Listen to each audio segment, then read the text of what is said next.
नमस्ते जी, नमस्ते। क्या हाल चाल है आपके? सर हम तो बहुत बढ़िया हैं, आप सुनाइएगा। हम भी बहुत बहुत अच्छे हैं। स्टार्ट करें? हाँ सर जी, कर दो। प्रेम से बोलेंगे राधे राधे। क्वेश्चन आंसर की श्रृंखला आपकी शुरू होने जा रही है जीएसटी के अंदर। यहाँ पर मैंने आपको कुछ एक प्रेजेंटेशन टिप्स भी कस्टम के साथ में बताए थे, और एक बार ज़रा उनका एक रिव्यू ले लेते हैं, उसके बाद फिर चर्चा को आगे बढ़ाते हैं। ये 2 पेज की एक फाइल है जो मैंने आपके साथ में ऑलरेडी शेयर कर रखी है, कस्टम के साथ में करवाई थी। एक बार हल्का सा फिर से बता दूं, एग्जाम में आपके लिए 4 प्रकार के क्वेश्चंस पूछे जाएंगे। पहला क्वेश्चन जो होगा अदर देन एमसीक्यू, 4 प्रकार के क्वेश्चंस आपसे पूछे जाएंगे। पहला जो क्वेश्चन का टाइप होगा वो होगी कुछ एक प्रकार की डेफिनेशंस होंगी, या कोई शॉर्ट नोट बेस्ड क्वेश्चंस आ रहे होंगे। जैसे कि आपका यहां पर पूछा जा सकता है कि बताइए टैक्सेबल टेरिटरी क्या है, ठीक है, या नॉन टैक्सेबल टेरिटरी क्या है, टैक्सेबल पर्सन क्या है। इस प्रकार से शॉर्ट नोट या डेफिनेशंस आपसे पूछी जा सकती हैं। इस प्रकार के क्वेश्चन का आंसर आपको कैसे करके चलना होगा? सबसे पहले आप एक छोटी सी बैकग्राउंड यहां पर लिखकर चलेंगे। जैसे कि मान लीजिए टैक्सेबल टेरिटरी के बारे में पूछा है, तो पहले उसका कुछ इंपॉर्टेंस बता दो, उसका कुछ रोल बता दो कि जीएसटी के अंदर उस शब्द का रोल क्या है। अगर वो नहीं होता तो फिर क्या होता। वो रोल बताने के बाद में एक बैकग्राउंड, एक पृष्ठभूमि लिखने के बाद में फिर आप अपने जो मेन कंटेंट है उसके ऊपर आ जाइए और उसका अपना सॉल्यूशन आप लिख दीजिए। उसके मेन कंटेंट का जो आंसर होगा वो हो सकता है किसी सेक्शन के रेफरेंस से आ रहा हो, किसी सर्कुलर के रेफरेंस से आ रहा हो, किसी नोटिफिकेशन के रेफरेंस से आ रहा हो, किसी रूल के रेफरेंस से आ रहा हो। तो जो भी है आप उसे यहां पर लिख देंगे। दूसरे टाइप के जो क्वेश्चन होते हैं वो आपके स्मॉल थ्योरी क्वेश्चन या मिनी केस स्टडी के नाम से इसको हम जानते हैं। यहां पर क्वेश्चन की लेंथ जनरली 2 से 4 लाइनों के क्वेश्चंस होते हैं, छोटे छोटे केस स्टडी टाइप बना देते हैं। जनरली ऐसा क्वेश्चन कई खंडों में आता है, पार्ट्स में आता है। जैसे मान लीजिए क्वेश्चन नंबर 3 है तो उसके 3 हिस्से बना कर दे दिए, तो 3 छोटे छोटे क्वेश्चंस आपसे पूछे लिए जाते हैं, या 4 या 2 वट, उसे बोलते हैं mini case study based questions के नाम से जाना जाएगा। तो वहां पर आप अपनी legal position first of all लिख देंगे। जो भी रूल है, रेफरेंस उसका लेना है वो आ जाएगा, सेक्शन का है, नोटिफिकेशन का, सर्कुलर का, जो भी है उस शब्द से संबंधित, उस पर बेस्ड जो भी उसकी लीगल बैकग्राउंड है, पहले आप उससे वहां लिख देंगे और उसके बाद अपनी बात को आप यहां पर आकर कंक्लूड कर देंगे। कंक्लूजन में स्टार्टिंग वर्डिंग्स हो सकती है आपकी इन नटशेल या in the light of what is stated above, कि हमने जो पहले बताई है लीगल पोजीशन, उसको ध्यान में रखते हुए दिस इज अवर कंक्लूजन। उसके बाद तीसरे टाइप के क्वेश्चंस आते हैं आपके long case study type questions निकल कर आते हैं।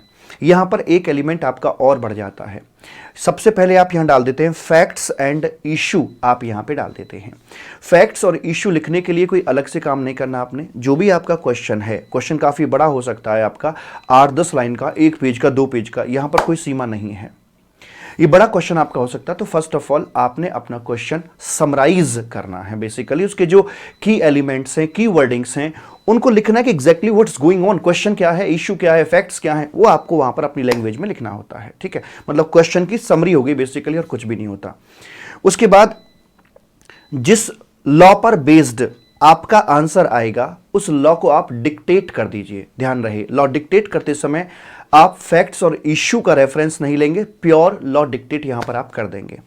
उसके बाद तीसरी पोजीशन पर आकर अपनी बात को कंक्लूड करेंगे। इसे लिखने का तरीका क्या होगा कि आप अपने फैक्ट्स और इश्यू, जो पहले पॉइंट में समरी बनाई है वो, और जो लीगल पोजीशन लिखी है वो, तो लीगल पोजीशन को ध्यान में रखते हुए, उससे लिंक करते हुए आप अपना कंक्लूजन लिख देंगे। यानी कि पहले और दूसरे स्टेप को मिक्स करके आप किस कंक्लूजन पर पहुंचते हैं वो आप यहां पर लिख देंगे। चौथा आता है आपका जो न्यूमेरिकल क्वेश्चंस होते हैं, उनको कैसे आप आंसर करके चलेंगे। तो न्यूमेरिकल क्वेश्चंस के लिए एक तो आपको टेबल अपनी बनानी होती है। Is it okay? हाँ सर जी। और दूसरी बात क्या? दूसरी बात ये कि आपको उसमें अपने वर्किंग नोट लिखने होते हैं। जब न्यूमेरिकल क्वेश्चन हमारे सामने आता है तो या तो हम उसमें किसी चीज को प्लस कर रहे होते हैं, या माइनस कर रहे होते हैं, या फिर इग्नोर कर रहे होते हैं। आप जो भी एक्शन अपने दिमाग से ले रहे हैं, दिमाग के अंदर एक केमिकल रिएक्शंस होता है कि आखिर ये प्लस होगा तो क्यों होगा, माइनस होगा तो क्यों होगा, या फिर इसका कुछ नहीं होना है, इग्नोर करना है तो क्यों होगा। उस क्यों का ही आपका वर्किंग नोट बन जाएगा। वर्किंग नोट अपने शब्दों में लिखेंगे। और अगर मान लीजिए क्वेश्चन के अंदर 10 ट्रांजैक्शन दे रखी है तो मान के चलना कि आपके 10 वर्किंग नोट बनने मैंडेटरी हैं, ठीक है। जो वर्किंग नोट होंगे ये एक तरह से ज्वेलरी की तरह काम करके चलते हैं, जो कि सुंदरता को बढ़ा देते हैं और असल में नंबर इसी के मिलते हैं, मैं आपको बताना चाहता हूं। तो इस प्रकार से 4 प्रकार के क्वेश्चंस आपके यहां पर आने हैं और अब मैं आपके लिए क्वेश्चन आंसर यहां पर डिस्कस करता हूं मालिक, ऐसे करके। तो यहां पर आपका आ जाता है, सबसे पहले मैं बता दूं, भगवान झूठ ना बुलाए, इंट्रोडक्शन एंड कॉन्स्टिट्यूशन का जो आपका चैप्टर था उस पर बेस्ड हमारे कुछ क्वेश्चंस हैं। इत्मीनान से, आराम से, पहले मेरे बोलने से पहले आप आंसर खुद करने का प्रयास कीजिएगा, ठीक है ना? हाँ सर जी, एकदम ठीक है, कोनो दिक्कत वाली बात नहीं है। Discuss the concept and scope of GST. GST का कॉन्सेप्ट क्या है, कैसे ये काम करके चलता है और इसका स्कोप कहां से कहां तक काम करके चलता है। तो भाई साहब ये आपका जो वैट हुआ करता था, वैल्यू एडेड टैक्स, उस पर बेस्ड आपका ये कॉन्सेप्ट है कि यहाँ पर एक सप्लायर होगा, यहाँ पर एक रेसिपिएंट होगा। जैसे मान लीजिए सप्लायर रेसिपिएंट की जगह यहाँ पर कोई ए है, यहाँ पर बी है, यहाँ पर सी है, ऐसे करके डी है। तो यहाँ पर आउटपुट जीएसटी भरा जाता है, आगे वाले को आईटीसी मिल जाता है। फिर यहाँ पर आउटपुट जीएसटी भरा जाएगा, उतने अमाउंट का आगे वाले को आईटीसी मिल जाएगा, और जो आपका एंड यूजर होता है उसे आईटीसी नहीं मिलता है, वो उसकी कॉस्ट का पार्ट बन जाता है। और जो ट्रांजैक्शन रजिस्टर्ड से रजिस्टर्ड के बीच में होती है, जहां पर बायर आपका रजिस्टर्ड पर्सन होता है, उसे बोल देते हैं B2B ट्रांजैक्शन के नाम से जानते हैं। और जब सामने वाला बायर आपका अनरजिस्टर्ड होता है तो उसमें B2C ट्रांजैक्शन के नाम से जानते हैं। असल में सरकार को जो रेवेन्यू की प्राप्ति होती है वो B2C ट्रांजैक्शन के अंदर होती है, जब सामने वाली पार्टी को क्रेडिट अवेलेबल नहीं होता है। क्योंकि अगर क्रेडिट मिल गया तो सरकार को जितना आउटपुट टैक्स गया उतने वाले के सामने वाले ने क्रेडिट मिल गया तो बात खत्म, सरकार की जेब में प्रैक्टिकली कुछ भी नहीं पहुंचता है। तो ये बेसिकली वैल्यू एडेड टैक्स पर बेस्ड है, जहां पर क्रेडिट कॉन्सेप्ट आपका काम करके चलता है, जिसमें CIS और CIS जैसी हम बातें करके चलते हैं जी। जहां तक सवाल है स्कोप का, तो इसका स्कोप पूरे इंडिया भर के अंदर फैला हुआ है। इंडिया की परिभाषा आप अच्छे से जानते हैं और ये 1 जुलाई 2017 को यहां पर हिंदुस्तान के अंदर आ गया था। अब मैंने जो बोला, हो सकता है कि उस आंसर में और जो मैंने बोला थोड़ा बहुत अंतर आ रहा हो। अंतर डेफिनेटली आएगा मालिक, मैं रीड नहीं कर रहा हूं, यहां से मैं बता रहा हूं कि इसका आंसर ये आपका यहां पर हो जाएगा। ये भी सही लिखा है और जो मैंने बोला वो भी सही लिखा हुआ है। और आप जो लिखेंगे वो ना तो वो होगा जो मैंने बोला है, ना वो होगा जो ये लिखा हुआ है। आपका तीसरा कुछ आंसर आ रहा होगा, लेकिन वो बिल्कुल सही होगा क्योंकि आपको क्वेश्चन अच्छे से आता है। शब्द बदल जाएंगे लेकिन सेंस आपका अल्टीमेटली वही रहता है। Is it okay? Yes sir. आगे बोलता है, what exactly is the concept of destination based on consumption. ये डेस्टिनेशन प्रिंसिपल के बारे में पूछता है। डेस्टिनेशन प्रिंसिपल ये बोल के चलता है कि जिस भी कंट्री या स्टेट के या यूनियन टेरिटरी के अंदर गुड्स या सर्विसेज आपके कंज्यूम किए जाते हैं, रेवेन्यू पाने का अधिकार उसी को होता है। जीएसटी के अंदर भी हम डेस्टिनेशन प्रिंसिपल को फॉलो यहां पर करके चलते हैं और अकॉर्डिंगली 50% शेयर जाता है सेंट्रल गवर्नमेंट के पास में, बाकी 50% कंसर्न्ड स्टेट को चला जाता है। या अगर डेस्टिनेशन पर यूनियन टेरिटरी है तो फिर वो पैसा सेंट्रल गवर्नमेंट के पास में जाता है, लेकिन उसे डिफरेंट पॉकेट, डिफरेंट फंड यानी कि यूटीजीएसटी फंड के अंदर उस पैसे को रखा जाता है। तो इस प्रकार से हमारी यहां पर बातें की जाती हैं। सीएसटी आपका ओरिजिन बेस्ड हुआ करता था, जिसकी वजह से ढेर सारी दिक्कतों का सामना हमें करना पड़ता था, लेकिन यहां पर अब ऐसा नहीं होता है। डेस्टिनेशन प्रिंसिपल के चलते ही क्रेडिट का जो सिस्टम है वो काम करता है, क्योंकि सीएसटी का क्रेडिट बायर को नहीं मिलता था, क्योंकि वो आपका ओरिजिन बेस्ड हुआ करता था। चूंकि हमारा पूरा का पूरा जीएसटी कॉन्सेप्ट क्रेडिट सिस्टम पे टिका हुआ है, दैट्स वाई इसका डेस्टिनेशन प्रिंसिपल को फॉलो करना मैंडेटरी हो जाता है। उसके बाद, how a particular transaction of goods और service would be taxed simultaneously under CGST and SGST act. किस प्रकार से उनको किया जाता है? देखिए, हमारे गुड्स या सर्विस होना चाहिए, उसकी सप्लाई भी होनी चाहिए। सप्लाई के बाद सप्लाई आपकी इंट्रास्टेट या इंटरस्टेट किसी भी तरीके की हो सकती है, बिल्कुल ठीक बात है। जब इंट्रास्टेट होती है तो वहां पर साइमल्टेनियसली लगाए जाते हैं आपके सीजीएसटी, एसजीएसटी। इसीलिए आपके दो अलग अलग एक्ट बने हुए हैं, लेकिन वो साइमल्टेनियस पावर ली गई है संविधान के आर्टिकल 246 कैपिटल ए के मुताबिक, क्योंकि जब भी ये लगेंगे तो इकट्ठे ही लगाए जाएंगे। अकेला सीजीएसटी नहीं लग सकता, अकेला आपका एसजीएसटी भी नहीं लगाया जा सकता है। तो आर्टिकल 246 कैपिटल ए का भी यहां पर रेफरेंस अपना दे दिया गया है जी। उसके बाद में, what is the taxable event under GST. GST के अंदर टैक्सेबल इवेंट क्या है? Supply, supply, supply. Pre GST अलग अलग प्रकार की टैक्सेबल इवेंट हुआ करती थी, लेकिन यहां पर टैक्सेबल इवेंट आपकी सप्लाई के रूप में कंसीडर करी जाती है जी। और सप्लाई के नेचर के मुताबिक ही फिर सीजीएसटी, एसजीएसटी या फिर आईजीएसटी की हम बातें करके चलते हैं। इस चैप्टर से मुझे नहीं लगता कि आपके लिए क्वेश्चन पूछा जाएगा, ऐसा मुझे लगता है। पर फिर भी अगर मन हुआ आसान पेपर बनाने का तो हो सकता है इसी में से भी आपको क्वेश्चन दे सकता है। पर अगर मैं एबीसी करके चलूं, आपको सारे चैप्टर्स का मैं एबीसी करके चलूं, तो ये मेरा कैटेगरी सी के अंदर आता है। क्वेश्चन आंसर की दृष्टि से कैटेगरी सी में आता है जी, ठीक है चैप्टर आपका। ओके सर जी, आगे describe the need for GST in India. India के अंदर जीएसटी की आवश्यकता क्यों पड़ गई? हम जानते हैं 4 वचनों का पालन करते हुए जीएसटी इंडिया के अंदर आया था। 4 मुख्य खूबियां थी, या ऐसे कहिए कि 4 मुख्य कमियां थी पुराने सिस्टम के अंदर। That's why GST has been introduced in India. First one is cascading, double taxation, and उसके बाद में फिर आपका मल्टीपल टैक्सेस, मल्टीपल प्रोसीजर। ये 4 बातें थी जिसकी वजह से यहां पर इसको लाना पड़ा था, ठीक है जी। या पुराने सिस्टम के अंदर डेफिशिएंसीज क्या थी, या नए सिस्टम की खूबियां क्या हैं, उसकी बात हम यहां पे कर सकते हैं। 4 पॉइंट आपके ज्यों की त्यों निकल कर आ जाते हैं। उसके बाद में आगे बोलता है right a short note on the benefits of GST. तो 4 बेनिफिट तो आपके ये हो गए, कास्केडिंग नहीं आता, लगभग नहीं आता है, डबल टैक्सेशन लगभग आपका नहीं आता है, क्योंकि इक्का दुक्का जगहों पर आज भी डबल टैक्सेशन या कास्केडिंग देखने को मिल जाता है। उसके बाद में हम आगे बात करते हैं कि यहां पर मल्टीपल टैक्सेस की जगह सिंगल टैक्स अपना रख दिया गया है, और साथ में जो कंप्लायंसेज हैं, लॉ हैं, वो भी आपके कंसोलिडेट कर दिए हैं, वो सबस्यूम्ड करके जीएसटी के रूप में ला दिए गए हैं। तो 4 बेनिफिट तो आपके ये हो गए। साथ में यहां पर जो टैक्स एविजन है उस पर बहुत हद तक लगाम लग जाएगी, गवर्नमेंट का रेवेन्यू बढ़ जाएगा, और यहां के साथ साथ डायरेक्ट टैक्स के अंदर भी कलेक्शन सरकार की बढ़ जाएगी, और सबके लिए विन विन पोजीशन का काम करके चलता है। टैक्स पेयर के लिए भी, सरकार के लिए भी ये अपना इस प्रकार से करके चलता है। और मेक इन इंडिया को भी बूस्ट यहां पर दिया जाएगा। बायंसी का मतलब होता है इंक्रीज करना, गवर्नमेंट के रेवेन्यू इंक्रीज यहां पर हो जाएंगे। Which commodities are kept outside the purview of the GST? Alcoholic liquor for human consumption and 5 petroleum product आपके आउटसाइड हैं जीएसटी की दुनिया से, लेकिन इन दोनों की रीजनिंग अलग अलग है। लिकर बाहर क्यों है? क्योंकि इसके पीछे काम करता है आर्टिकल नंबर 366, और 5 पेट्रोलियम प्रोडक्ट बाहर इसलिए हैं क्योंकि वहां पर काम करता है explanation to article number 246 capital. उसने कहा था कि अभी तो जीएसटी के दायरे में नहीं है, लेकिन जिस दिन जीएसटी काउंसिल बोलेगी उस दिन इनको जीएसटी के दायरे में लाके खड़ा कर दिया जाएगा। ऐसे करके मालिक वहां पर बोला जाता है। आगे है from where the power to levy GST is derived. इसकी जो पावर निकल के आती है वो आर्टिकल नंबर 246 कैपिटल ए से निकल के आती है, जिसके साथ में बोलता है कि भैया इंट्रास्टेट है तो सीजीएसटी एसजीएसटी बनाने की साइमल्टेनियस पावर है, और आईजीएसटी लॉ बनाने की एक्सक्लूसिव पावर सेंट्रल गवर्नमेंट को दी गई, तो वहां से निकल के आता है प्रिंसिपल आर्टिकल। इसमें आपका 246 कैपिटल ए आता है। हालांकि इंटरस्टेट के संबंध में आगे इसको एलाबोरेट करने के लिए आर्टिकल नंबर 269 कैपिटल ए भी यहां पर जुड़ जाता है। वो बोलता है कि ठीक है आईजीएसटी लगाया जाएगा, लेकिन उसका जो बंटवारा होगा वो 50% जाएगा सेंट्रल गवर्नमेंट को, 50% जाएगा आपका स्टेट गवर्नमेंट को, जो कि डेस्टिनेशन में बैठी हुई है। आगे है right A short note on GST council. GST council के लिए आर्टिकल नंबर 279 कैपिटल ए आपका बात करके चलता है कि जब भी इंडस्ट्री को, टैक्स पेयर को कोई भी समस्या वाली बात होती है तो जीएसटी काउंसिल को अप्रोच करते हैं।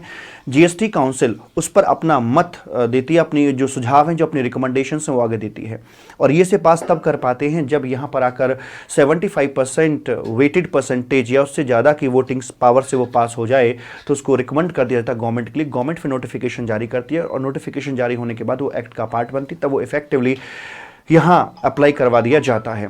उसके बाद में आगे बात करते हैं मालिक की, भाई यहां पर आकर वो बता रहे हैं कि उसमें जो ये कोरम के लिए 1/2 का होना बहुत ज़रूरी है। और जहाँ तक सवाल है कि जो वेटेड परसेंटेज निकाली जाती है, तो उसमें जो हमारी सेंट्रल गवर्नमेंट है उसकी वेटेज 1.3 है, और जो स्टेट गवर्नमेंट्स हैं, ऑल द स्टेट गवर्नमेंट्स, उनकी वेटेज 2/3 यहाँ पे रखी गई है। जितने भी जीएसटी के अंदर काम होते हैं, चाहे वो गुड सर्विस का है, सप्लाई का है, इंट्रा का है, इंटर का, सारे के सारे मुद्दे डिस्कस किए जाते हैं जीएसटी काउंसिल के पास में। तो इस प्रकार की बात यहाँ पर अपनी करी जा सकती है। उसके बाद में आता है state government has exclusive power to notify a transaction to be supply of goods और डिस्कस। गवर्नमेंट के पास में क्या ऐसी कोई एक्सक्लूसिव पावर है? State government has exclusive power to notify transaction to be supply of goods या फिर सप्लाई ऑफ सर्विस होगी। Discuss the correctness of the statement की। स्टेट गवर्नमेंट के पास में क्या ये पावर है? यस और नो मेरे बच्चा। देखिए यहां पर आकर ऐसा नहीं कि स्टेट गवर्नमेंट के पास में ये पावर है। क्या कहता है? So far as the matter concerned with the exclusivity in GST as पर article 269 capital A constitution of India, exclusive right is with central government with respect to determine nature of transaction, कि वो intra state बनेगी या inter state बनेगी, ये सारा का सारा एक्सक्लूसिव पावर दी गई है। इसीलिए यहां पर जो IGST एक्ट है उसको यहां पर लिया जाता है। तो it is shared power because whether any transaction qualify as supply of goods और services is determined under section 7 of CGST act. कहने का मतलब ये है कि देखो मेरी बात सुनना, ये पूछता था स्टेट गवर्नमेंट की एक्सक्लूसिव पावर है क्या, सप्लाई गुड्स की है, मतलब सप्लाई को डिटरमिन करने के लिए। तो मैं आपको एक बात बताऊं, ये क्वेश्चन कहां से कंफ्यूज कर रहा है आपको। देखिए इसमें दो बातें हैं, हमारा पहला बॉक्स होता है गुड सर्विस का, दूसरा होता है हमारा सप्लाई का आकर, और तीसरा होता है यहां पर इंट्रा या इंटर का आकर। तो जो इंट्रा या इंटर को डिसाइड करने की पावर है ये सेंट्रल गवर्नमेंट को होती है, और वो भी एक्सक्लूसिव पावर होती है। क्वेश्चन पूछ रहा है कि भाई सप्लाई के बारे में बताइए कि सप्लाई बनेगी या नहीं बनेगी। तो ये तो आपका भाई साहब CGST एक्ट के अंदर हमने सेक्शन 7 पढ़ा था, और CGST एक्ट का जो कॉपी पेस्ट है वो है आपका SGST एक्ट है। तो हम ये नहीं कह सकते कि स्टेट गवर्नमेंट को एक्सक्लूसिव पावर है, दोनों को पावर है, दोनों मिलजुल कर साइमल्टेनियसली इस बात को डिसाइड करते हैं कि एक पर्टिकुलर ट्रांजैक्शन सप्लाई बनेगी या नहीं बनेगी, तो दोनों का मुद्दा है। दूसरी बात, इन्हीं के जो प्रोविजंस हैं यहीं से प्रोविजंस कॉपी पेस्ट करके ले जाए जाते हैं, या ऐसे कहूं कि IGST के अंदर इन्हीं प्रोविजंस को अप्लाई किया जाता है। जहां पर IGST लगने की बात आएगी तो वहां पर सप्लाई का मीनिंग भी यही वाला लिया जाएगा जो आपका CGST एक्ट के अंदर दिया हुआ है। मैं आपको एक बात बताऊं, जब IGST एक्ट हम पढ़ते हैं तो वहां पर मेरे बच्चा एक सेक्शन आपका आएगा, सेक्शन नंबर 20 करके। सेक्शन 20 ऑफ IGST एक्ट ये बात करेगा कि हमारे कौन कौन से CGST के प्रोविजंस एज इट इज पढ़े जाएंगे IGST के अंदर भी, उनकी वो पूरी लिस्ट बनाकर देता है। जब IGST एक्ट पढ़ेंगे तो वहां पर वो सेक्शन हमें देखने के लिए मिलेगा। लेकिन ये वाली बात कि सप्लाई है या नहीं है ये डिटरमिन करना स्टेट गवर्नमेंट का राइट है, ऐसा नहीं है स्टेट गवर्नमेंट का, लेकिन साथ में सेंट्रल गवर्नमेंट का भी है। दोनों को साइमल्टेनियस पावर दी गई है, कोई एक्सक्लूसिव पावर नहीं दी गई है। हाँ, एक्सक्लूसिव पावर यहां दी गई है इंटर और इंट्रा के लिए, लेकिन वो स्टेट को नहीं, सेंट्रल गवर्नमेंट को यहां पर पावर दी गई है IGST एक्ट के मुताबिक इंट्रा या इंटर डिसाइड करने के लिए, या डेस्टिनेशन क्या होगा ये डिसाइड करने के लिए, या प्लेस ऑफ सप्लाई क्या होगा वो डिसाइड करने के लिए इनको यहां पर पावर दी गई है सेंट्रल गवर्नमेंट को। Right, yes sir. उसके बाद में आगे बोलते हैं list the tax that have been subsumed in GST। लो भाई बच्चों वाला क्वेश्चन, इसमें बड़ा आसानी से आंसर हो जाएगा। कौन कौन से टैक्स यहां पर सबस्यूम्ड हो गए? What are the 5 taxes that will continue post GST? 5 tax के नाम बताइए जो कि GST लगने के आने के बाद भी कंटिन्यू करके चलेंगे। Import duty, export duty, stamp duty, electric duty और एंटरटेनमेंट टैक्स। आपका कौन सा एंटरटेनमेंट टैक्स? जो कि लेवीड किया जाता है बाय लोकल बॉडीज, क्योंकि जो स्टेट गवर्नमेंट के द्वारा आपका लगाया जाता है ये एंटरटेनमेंट टैक्स, वो तो आपका सबस्यूम्ड हो चुका है, लेकिन जो म्युनिसिपैलिटीज लोकल बॉडीज के द्वारा लगाया जाता है वो आपका आज भी इन वादियों में कंटिन्यू कर रहा है। GSTN क्या है? GSTN एक कंपनी है जो कि काम करती है, बेसिकली जो GST पोर्टल है वो इसी कंपनी के द्वारा ओन्ड है। सेंट्रल गवर्नमेंट, स्टेट गवर्नमेंट इसमें फंडिंग करती है और ये आगे पैसा इन्फोसिस को पे करके चलती है। तो इस प्रकार से ये एक not for profit making company है, और GST पोर्टल चूंकि इसी के द्वारा ओन किया जाता है तो सारे के सारे काम उसी के अनुसार किए जाते हैं। GSTN के द्वारा रिटर्न फाइलिंग, पेमेंट है, आपका इनवॉइसिंग है, वेरियस काइंड्स ऑफ जो रिपोर्ट्स वगैरह गवर्नमेंट को देनी है, तो सारा का सारा काम GSTN का ही है, इस कंपनी का ही है, इस पोर्टल का ही है। ठीक है जी। Are export and supply to SEZ unit developer out of the ambit of GST। इससे भी आप क्वेश्चन मार्क लगाइएगा, आगे इस क्वेश्चन का मैं आंसर करूंगा, अभी नहीं। आगे बोलता है bring out the salient features of cross utilization of ITC under GST law. Cross utilization किस प्रकार से संभव होता है? तो इसमें आपका CIS और CIS यहां पर आ जाता है, जिसमें एक आपका एक्सटर्नल सीक्वेंस होता है, एक आपका इंटरनल सीक्वेंस होता है। तो एक्सटर्नल के चलते हुए नंबर 1 पे आएगा, नंबर 2 पर ये आएगा, नंबर 3 पर आपका ये आएगा। तो नंबर 1 पर जब ये आता है तो IGST के प्रति, फिर CGST SGST के प्रति किसी भी रेशियो में, किसी भी सीक्वेंस में इस्तेमाल किया जा सकता है। उसके बाद में CGST का नंबर आएगा, जो CGST और CGST और IGST के लिए इस्तेमाल किया जा सकता है। फिर SGST का नंबर आएगा जो कि SGST और IGST के लिए इस्तेमाल हो सकता है। और जिस प्रकार से IGST का ट्रीटमेंट होता जिस प्रकार से SGST का ट्रीटमेंट होता है, बिल्कुल उसी पैटर्न पर आपके UTGST का भी ट्रीटमेंट दिया जाता है। That is UTGST third number पर इस्तेमाल किया जाएगा। And first of all that will be utilize for the payment of UTGST, and after that if any balance is coming out then that will be utilize for the payment of IGST। Is it okay? Yes sir. उसके बाद ये छोटा सा chapter था, C category का था, मुझे नहीं लगता कि इसमें से क्वेश्चन पूछे जाएंगे, बट स्टिल। दूसरा आता है आपका डेफिनेशन चैप्टर, यहां पर आता है। तो इस की जो मैं कैटेगरी आपको बना के दूंगा वो आएगी, मालिक इसकी कैटेगरी B करके आएगी। ये कैटेगरी B के अंदर आता है। Define the following terms. तो ये आपका टाइप 1 का क्वेश्चन यहां पर हो जाता है, टाइप 1 का। जैसा अभी मैंने आपको बताया था, MCQ को छोड़कर बाकी 4 तरह के क्वेश्चंस आपसे पूछे जाएंगे, तो टाइप 1 का ये है। पर्सन वर्ड को मतलब बताइएगा। पर्सन वर्ड का मतलब हमने देखा था, पर्सन इंक्लूड्स, चाहे वो इंडिविजुअल हो, HUF हो, कंपनी हो, फर्म हो, ये हो, वो हो, सब के सब आपके यहां पर शामिल किए जाते हैं। उसके बाद में आता है मालिक आपका यहां पर क्वेश्चन नंबर 2 करके आएगा, explain the term deemed distinct person. अब ये भी आपका एक्सप्लेन या शॉर्ट नोट लिखने के लिए आ रहा है, तो इसे भी मैं टाइप 1 के अंदर ही शामिल करके चलूंगा। टाइप 1 में जैसा कि मैंने आपको बताया है कि वहां पर पहले छोटी सी बैकग्राउंड लिख दें तो बड़ा अच्छा होता है। तो बैकग्राउंड में क्या लिखेंगे, देखिए डीम डिस्टिंक्ट पर्सन की जरूरत कहां पड़ती है, इसका रोल क्या निकल के आता है, उसका रोल लिख दीजिए कि इसका यूज कहां पर किया जाता है। तो उसमें आप बताएंगे कि देखिए सप्लाई चैप्टर के अंदर हमारा सेक्शन 7 आता है। सेक्शन 7 पढ़ा जाएगा रेड विद शेड्यूल नंबर 1 के साथ उसे पढ़ा जाता है। और वहां पर लिखा हुआ कि if any there is a transaction between deemed distinct person that will be considered as supply even though the transaction is on free of cost basis. That's why we need to check out whether the relationship is between the two is deemed distinct और not. तो यहां पर मैंने आपको 3 चीजें बता रखी हैं कि अगर एक ही बंदे के 2 एस्टैब्लिशमेंट हैं, वो अलग अलग स्टेट में है, अलग अलग कंट्री में है, अलग अलग यूटी में है, या फिर एक ही स्टेट या यूटी के अंदर है जिसमें कि आपका दोनों का कॉमन रजिस्ट्रेशन नहीं है, तो फिर वहां पर उसे हम डीम्ड डिस्टिंक्ट मानकर चलते हैं। ऐसा वहां पे आपको बताया जाता है साहब। उसके बाद में आता है आपका क्वेश्चन नंबर 3 निकल के आता है, डिफाइन द टर्म बिजनेस। ये बिजनेस तो मैंने आपको होमवर्क में पढ़ने के लिए दिया था, तो अकॉर्डिंगली क्वेश्चन का आंसर भी आपका होमवर्क में चला जाता है। Define the following terms as in accordance with GST। Goods क्या है, सर्विस क्या है, 50 बार बात कर चुका, गुड्स क्या है और सर्विस क्या है। लेकिन बैकग्राउंड में क्या लिखोगे, 1-2 लाइन की बैकग्राउंड लिखने में कोई हर्ज नहीं होता। जैसा कि आप जानते हैं दोनों की कॉमन बैकग्राउंड लिखी जा सकती है। GST जैसा कि नाम से ही पता लगता है, ये बैकग्राउंड आपकी अपनी खुद की कला होगी, खुद की आर्ट होगी कि आप बैकग्राउंड किस तरीके से लिख पाते हैं। अब मुझे बताइए बैकग्राउंड में क्या आना है, रोल या इंपोर्टेंस ही इनका निकल के आना है कि जो शब्द हम बताने के लिए जा रहे हैं उसका वास्तविकता में सीन क्या रहेगा।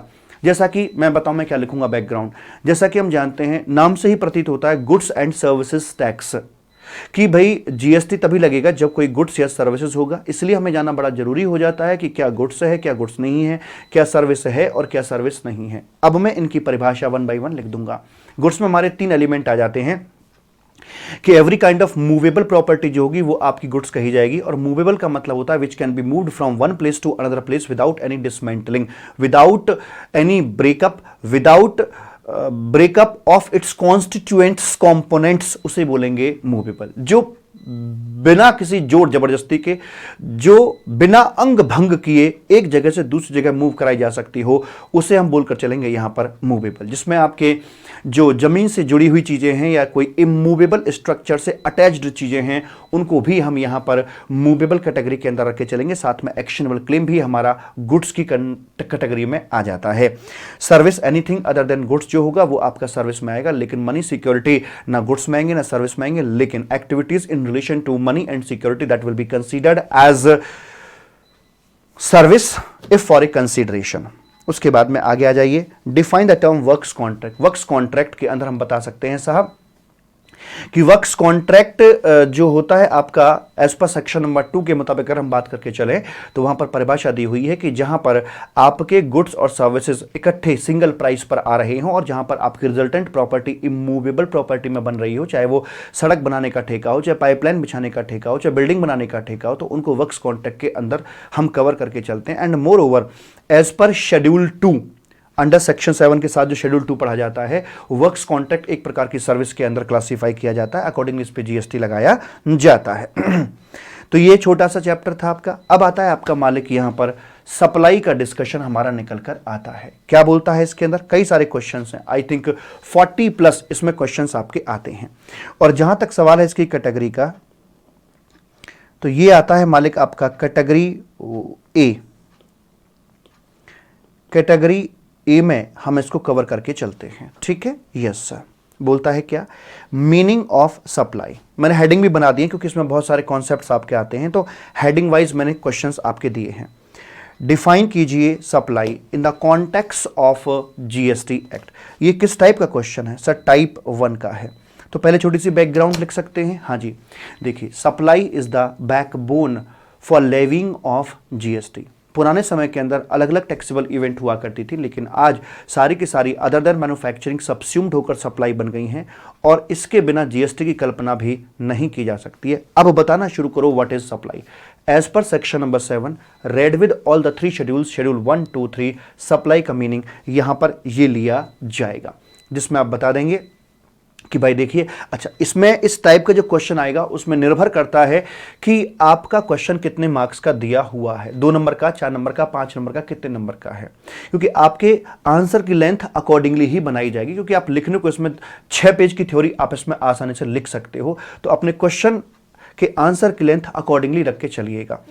तो यहां पर बोलते हैं भैया जी, इसमें हमारा पार्ट ए आया था, ऑल फॉर्म ऑफ सप्लाई, जिसमें विद कंसिडरेशन बात करते हैं, एक्टिविटी होनी चाहिए ड्यूरिंग द बिजनेस या फिर आपकी फर्दरेंस ऑफ बिजनेस वो होनी चाहिए, और साथ में कंसिडरेशन होना चाहिए जो कि मॉनेटरी नॉन मॉनेटरी किसी फॉर्म में हो सकता है, तो उसे हम सप्लाई बना देते हैं। इंपोर्ट ऑफ सर्विस अगर कर रहे हैं और फॉर ए कंसिडरेशन कर रहे हैं, तो ईदर वो बिजनेस पर्पज के लिए है या फिर वो हमारी पर्सनल पर्पज के लिए है, that will be considered as supply. Is it okay?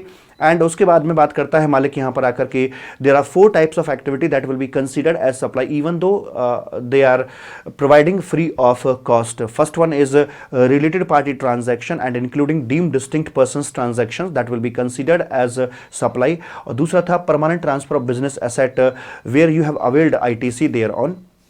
Third one is principal agent relationship, and fourth one is import of services from a related person for business purpose in India। और जो लेने वाला है वो आपका taxable person भी हो सकता है और नॉन टैक्सेबल पर्सन भी हो सकता है। तो ये आपका सप्लाई का मीनिंग यहाँ पे निकल के आ जाता है।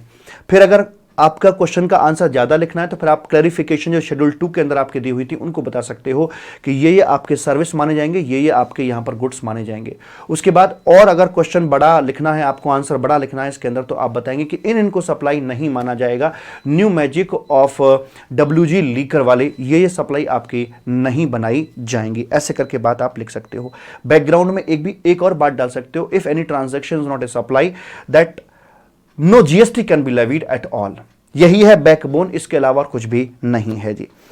उसके बाद में अगला क्वेश्चन आता है, what are the necessary elements that constitute supply under CGST. वो कौन कौन से रेलिवेंट पॉइंट हैं, वो कौन कौन सी घटनाएं हैं जिनकी वजह से हमारी सप्लाई कॉन्स्टिट्यूट होती है। तो एक्टिविटी होनी चाहिए, बिजनेस होना चाहिए, कंसीडरेशन होना चाहिए, तो ये टैक्सेबल टेरिटरी के अंदर होना चाहिए। अगर टैक्सेबल टेरिटरी के बाहर जाकर एबीसी आपके फुलफिल हो रहे हैं तो वहां पर भाई साहब हम बात नहीं करके चलेंगे। गुड्स या सर्विस होना चाहिए, कंसीडरेशन भी होना चाहिए, बिजनेस के दौरान भी होना चाहिए, टैक्सेबल सप्लाई होनी चाहिए और made by a taxable person होनी चाहिए। इस बात को जरा मैं बाबा की बूटी के आधार पर लिखूं तो कुछ ऐसे निकल के आएगा कि आप उसके आधार पर गुड्स या सर्विस होना चाहिए, क्योंकि गुड्स या सर्विस नहीं तो सप्लाई की कल्पना भी नहीं की जा सकती है। गुड्स या सर्विस होना चाहिए और सप्लाई के लिए आपका ABC टेस्ट यहां पर आ जाता है। तो इन चीजों को आप यहां लिख सकते हो और ये सारा का सारा काम आपका टैक्सेबल टेरिटरी के अंदर अगर होता है तो निश्चित तौर पर जीएसटी आपका लेवी करा दिया जाएगा। क्वेश्चन नंबर 3 आता है, state the types of supply under the GST law. कौन कौन से तरह की सप्लाई बन सकती है। सप्लाई के अलग अलग रूप हैं, taxable supply, exempted supply, zero rated supply, intrastate supply, interstate supply. अलग अलग टाइप की सप्लाई आपकी बन सकती हैं। Taxable, exempted, inter, composite and mix supply, zero rate supply, inward supply and ये आउटवर्ड आएगा। Inward supply and outward supply, अलग अलग प्रकार की आपके सप्लाई के नाम बन सकते हैं, डिपेंड अपॉन द सिचुएशन कि हम उसे किस रेफरेंस के अंदर इस्तेमाल कर रहे हैं। Can a transaction in which any one or more of the given criteria is not fulfilled be still considered as supply? जी हाँ, हमारे पास 4 तरह की ऐसी एक्टिविटीज हैं, वहां पर भले ही आपका सी पूरा ना हो रहा हो, कंसीडरेशन पूरा ना हो रहा हो, उसके बावजूद भी हम उसे वहां पर सप्लाई के रूप में कंसीडर करके चलते हैं जी। List the activities to be treated as supply even if made without consideration, वही आपके आरबीआई के एजेंसी 4 पॉइंट आपके यहां पर आ जाएंगे। What are the activities which shall not be considered as supply? New magic of WG liquor वाले, वो सारे के सारे लिस्ट आपकी यहां पर बना के रखी जा सकती है, लेकिन ये जरूर देख लेना कि जो क्वेश्चन है वो कितने नंबर का पूछा जा रहा है। अगर छोटा क्वेश्चन तो सिर्फ हेडिंग लिख सकते हैं, और अगर बड़ा क्वेश्चन पूछा गया तो हेडिंग के अंदर का आप डिटेल भी लिख सकते हैं कि पूरी बात वहां पर बता सकते हैं। Enumerate the activities or transactions which shall be treated neither as supply of goods nor supply of services. Again वही क्वेश्चन आपका यहां पर आ जाता है, new magic of WG liquor वाले। Whether provisions of service of goods by a club or association society to its members will be treated as supply or not? The answer is yes. जो club और उसके जो member होते हैं वो अलग अलग कंसिडर किए जाते हैं, उनके बीच में कोई भी ट्रांजैक्शन होती है तो निश्चित तौर पर उसे हम यहाँ पर लेकर चलते हैं, एज सप्लाई का रूप उसे देकर चलते हैं। अब ये आते हैं आपके mini case study type questions, ये है आपके टाइप 2 वाले क्वेश्चंस यहाँ पर आ जाते हैं, ठीक है। इसमें बोलता है Myntra was amalgamated with Flipkart on account of amalgamation. Mr. Puneet, a shareholder receives 10,000 shares of Flipkart in exchange of 5,000 shares of Myntra. Does it qualify as supply? जो सिक्योरिटीज, शेयर मतलब सिक्योरिटीज।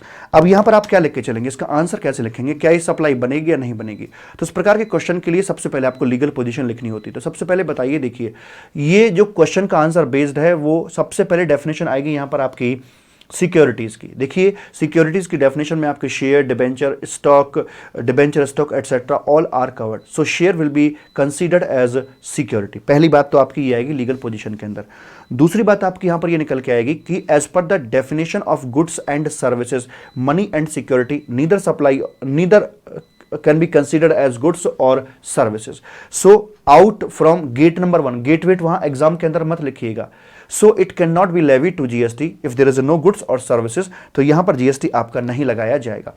आप अपनी बात के conclusion में ये security की आपने डेफिनेशन दे दी, उसके बाद गुड्स एंड सर्विसेज की आपने डेफिनेशन दे दी, और उसके बाद आकर अपनी बातों को कंक्लूड कर रहे हैं चूंकि आपके जो शेयर्स हैं ये सिक्योरिटीज हैं, और securities as per the above stated definition ये आपकी ना तो गुड्स में कवर होती है ना सर्विस में कवर होती है, इसलिए इसके ऊपर GST नहीं लगाया जाएगा। तो पहले लीगल पोजीशन दे दी, प्योर लीगल लॉ लिख दिया। लैंग्वेज आपकी ऑलवेज अपनी रहेगी, ध्यान रखना। तो पहले आपने लॉ की वर्डिंग्स लिखी और उसके बाद में अपनी बात को यहां पर आकर कंक्लूड कर दिया है। तो इस प्रकार से आपका आंसर यहां पे लिखा जाएगा, whether transfer of title and या और possession is necessary for a transaction to be constitute as supply of goods. क्या टाइटल ओनरशिप ट्रांसफर होना जरूरी है? Yes, the answer is yes. ये छोटे छोटे क्वेश्चन हैं आपके। देखिए हम जानते हैं गुड्स या सर्विसेज के ऊपर ही GST अपना लगाया जाता है। तो शेड्यूल 2 के अंदर ये बात कही जाती है, रेड विद सेक्शन जो 7 के साथ में पढ़ा जाता है, कि जहां पर गुड्स की ओनरशिप ट्रांसफर हो गई है या हो जाएगी उसे ही हम सप्लाई ऑफ गुड्स के रूप में कंसिडर करके चलते हैं। अगर उसकी ओनरशिप ट्रांसफर नहीं हो रही है, टाइटल ट्रांसफर नहीं हो रहा है, तो फिर उसे सप्लाई ऑफ सर्विस के अंदर हम क्वालिफाई करा के चलते हैं साहब। उसके बाद में whether goods supplied on hire purchase basis will be, yes definitely उसमें ओनरशिप टू बी ट्रांसफर होती है, क्योंकि जैसे ही लास्ट इंस्टॉलमेंट का पेमेंट करवाया जाएगा तो वहां पर ओनरशिप ट्रांसफर हो जाएगी और अकॉर्डिंगली हम बात करके चलते हैं मालिक, उसे सप्लाई ऑफ गुड्स में फॉल कराया जाएगा। अब ये आ जाते हैं आपके ये 2 क्वेश्चन हैं बेसिकली, एक में ही 2 क्वेश्चन बना रखे हैं, तो ये मिनी केस स्टडी में ही काउंट किया जाएगा क्योंकि इसके 2 पार्ट हैं। पहला पार्ट ये है, उसका दूसरा पार्ट आपका ये आ रहा है। अगर पूरा ही एक क्वेश्चन होता तो मैं इसे लॉन्ग केस स्टडी के अंदर कवर कर देता। क्या बोलता है सुनिए जरा ध्यान से। Sahab sales an air conditioner dealer in Janakpuri. लिख लें थोड़ा सा, ये सबसे जरूरी चीज है कि जब भी इस टाइप के क्वेश्चन आपके सामने आए तो उसके एक रफ में आप उसको जरा समराइज जरूर कर लीजिएगा। एग्जामिनेशन पेपर के अंदर जो आपकी आंसर शीट है उसमें एक पेज रफ पेज बना लेना, अपनी जो भी कीला कांटी करनी है वो कर लीजिएगा और उसके बाद फिर उसे काटा मार दीजिएगा, ठीक है। साहब सेल्स हैं, तो ये हो गए साहब सेल्स और ये दिल्ली के निवासी हैं।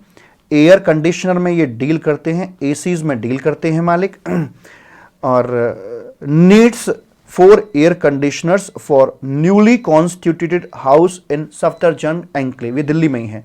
तो इन्होंने अपना घर बनाया और घर के लिए नया घर बनाया, घर के लिए 4 एसी की जरूरत थी और एसी में ही ये डील करते थे। तो पड़ोस की दुकान से तो खरीद के लाएंगे नहीं, खुद अपनी प्रीमिसेस से, अपने ही शोरूम से ये आगे एसी को ट्रांसफर कर देंगे। क्या बोलते हैं आगे, Therefore, he transferred 4 air conditioners on which ITC has already been availed from its stock for the said purpose. Examine की ये सप्लाई बनेगी या नहीं बनेगी, तो उन्होंने 4 एसी अपने एफओसी पर आगे ट्रांसफर कर दिए हैं।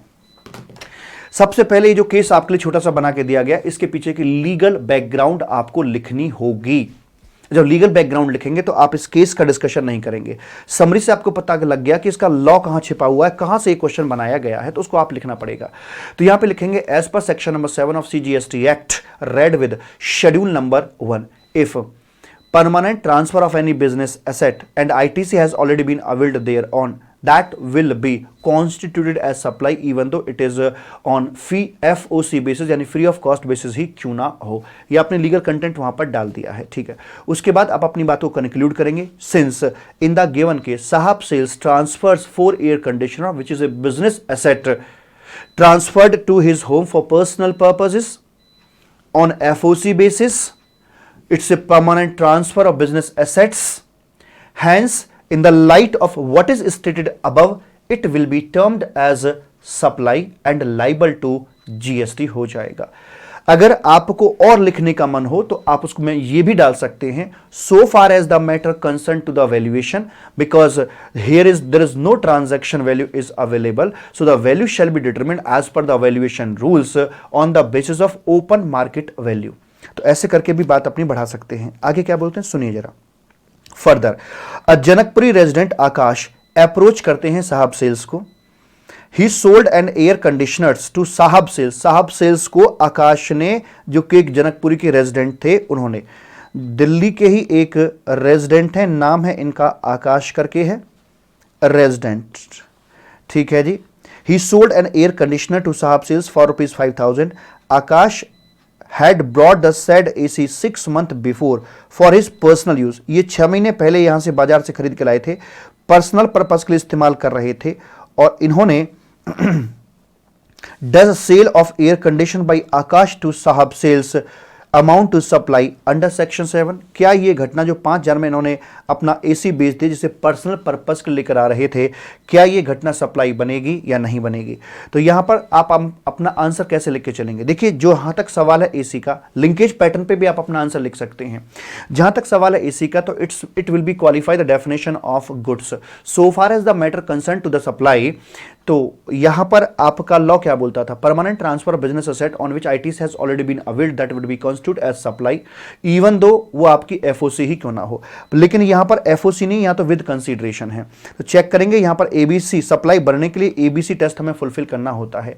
Activity yes, consideration yes, but here there is no business of Akash to sell the ACs, क्योंकि उन्होंने अपने पर्सनल पर्पस के लिए अपने घर के लिए लेकर आए थे। तो in the absence of the point business it will not be constitute as supply and no GST can be levied on it. A car dealer sells a Mercedes car for ₹50 lakh to earn profit, does it qualify as supply? A car dealer है, तो क्या यहां पर ABC test pass होता है? Yes, ABC test pass हो जाएगा, accordingly ये भी आपकी सप्लाई बन जाएगी। An individual buy a car for personal use and after a year sells it to a car dealer। नहीं, ये बिजनेस नहीं है, सप्लाई नहीं बन पाएगी। नो। इंपोर्ट ऑफ सर्विस पर बेस्ड, जिसकी आपने कई बार बेहतरीन वाली लिंकेज कर रखी, उस पर बेस्ड कुछ क्वेश्चंस आपसे यहां पर रखे जा रहे हैं मालिक।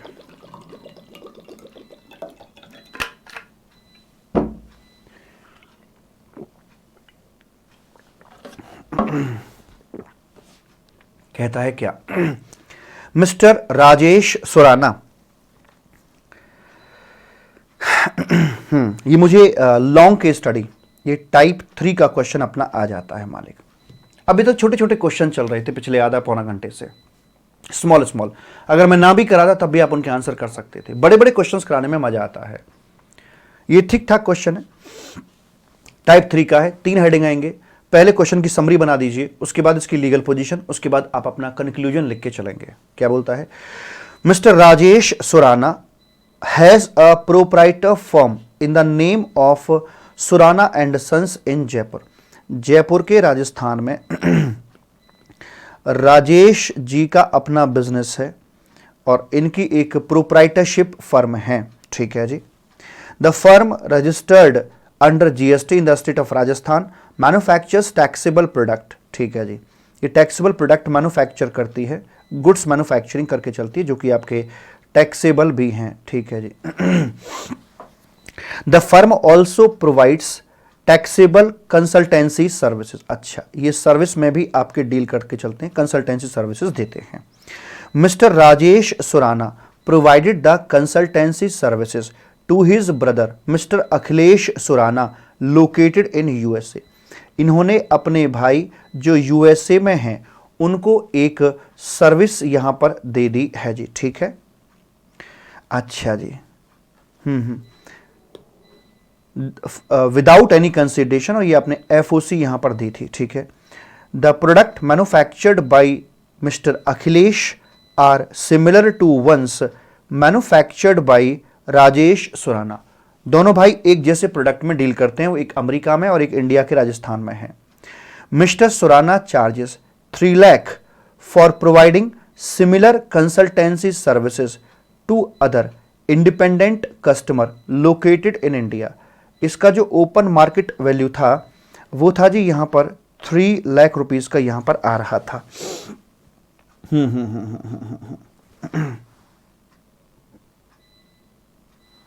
ठीक है जी। उसके बाद में आगे बोलते हैं क्या? Compute the GST liability if any in the given case assuming the rate of CGST, assuming the rate of CGST and जो हमारे आईजीएसटी हैं वो 9% के यहां पर आ रहे हैं, तो क्या होगा? तो आपको यहां पर यह बताना है कि जीएसटी की लायबिलिटी क्या रहेगी। क्या आप इसका आंसर कर सकते हैं अपने हिसाब से? यस और नो बताइए ना, आप इसका आंसर कर सकते हैं। देखो मालिक, जब भी जरा सी भी दिक्कत हो आप सोचो लिंकेज पैटर्न पे, आंसर भी अपना लिंकेज पैटर्न पे लिख सकते हो। तो इन बातों को क्या आप अपने लाइनों में लिख सकते हो जो समरी हमने तैयार की है? तो यहां पर बन जाएंगे इसके फैक्ट्स एंड इशू क्या है जी। तो फैक्ट्स में लिख दीजिए, एक भाई राजस्थान इंडिया में है। अपने शब्दों में आपको क्या क्वेश्चन समझ में आया? एक भाई यहां पर है, दूसरा भाई वहां पर है, दोनों भाई सिमिलर गुड्स में डील करते हैं। इंडिया वाले भाई ने अपने यूएसए वाले भाई को एक सर्विस दी है जिसकी वर्थ 3 लाख रुपए की थी, लेकिन वो फ्री ऑफ कॉस्ट दी गई है। तो क्या यहां पर इनकी कोई लायबिलिटी निकल के आएगी या नहीं आएगी? तो चेक करते हैं। लीगल पोजीशन में जब बात करके चलेंगे इसके लिए, तो क्या ये घटना एक गुड्स और सर्विस में आती है कि नहीं आती? यस सर, ये निश्चित तौर पर एक सर्विस का हिस्सा अपना बना दी जाएगी। ये सर्विस की यहाँ पे बात कर रहे हैं। दूसरी बात, जीएसटी लगने के लिए क्या ये सप्लाई बनेगी या नहीं बनेगी? आपका माइंड कहाँ क्लिक करता है? सर, जहां एफओसी सप्लाई होती हैं वहां पर आता है आपका शेड्यूल 1 करके आता है। शेड्यूल 1 के अंदर किस पॉइंट में आपको ये बात जच रही है? सर, हमें जच रही है कि हम रिलेटेड पार्टी के अंदर इसे शामिल करेंगे कि भले ही एफओसी हो उसके बावजूद भी ये आपकी सप्लाई बन जाती है। अच्छा, रिलेटेड पार्टी के अंदर क्या ये आपके वाकई में रिलेटेड पार्टी हैं या नहीं है? तो यहां आपको लग रहा होगा कि ये आपके एक प्रकार से फैमिली मेंबर हैं। फैमिली मेंबर्स के बीच में फैमिली मेंबर्स को रिलेटेड पार्टी कहा जाता है। ठीक है, लेकिन क्या ये वाकई में एक फैमिली का हिस्सा हैं या नहीं है? तो फैमिली की परिभाषा आपकी दी हुई थी, उसमें ये बताया गया था कि देखिए, जो स्पाउस है और जो बच्चे हैं वो तो अनकंडीशनली ऑलवेज आपकी फैमिली का हिस्सा बनेंगे, लेकिन भाई बहन, माता पिता और दादा दादी और ये तभी आपकी फैमिली का हिस्सा बनेंगे जब ये आपके ऊपर डिपेंडेंट हों। अगर ये इंडिपेंडेंट हैं तो ये आपकी फैमिली का हिस्सा नहीं बनेंगे। ये भाई है और यूएसए में अपना खुद का बिजनेस करता है, तो ये इस भाई के ऊपर डिपेंडेंट नहीं है, इसलिए ये फैमिली का हिस्सा नहीं बनेगा। फैमिली का हिस्सा नहीं बनेगा तो रिलेटेड पार्टी में नहीं आएगा। रिलेटेड पार्टी में नहीं आया तो ये शेड्यूल 1 के अंदर फॉल नहीं करेगा। शेड्यूल 1 के अंदर फॉल नहीं करेगा तो ऑब्वियस सी बात है आपको सिर्फ ABC ही टेस्ट करके देखना पड़ेगा, क्योंकि शेड्यूल 1 के अंदर इसे कोई जगह नहीं मिल पा रही है।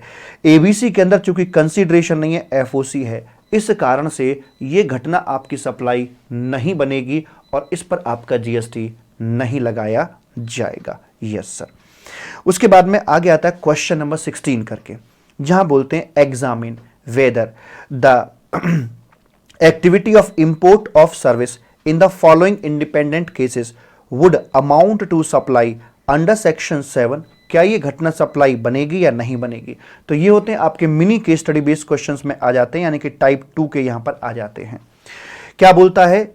Miss Shrinidhi Kaushik received vastu consultancy services for her residence located at Bandra Mumbai. अच्छा जी। From mister Rachel of Sydney Australia the amount paid for the said service is 5000 Australian dollar. Question import of service पर बेस्ड है। पहले उसका लॉ लिख लीजिएगा। Import of service के लिए हमें देखना होता है कि एक सर्विस तो होनी चाहिए।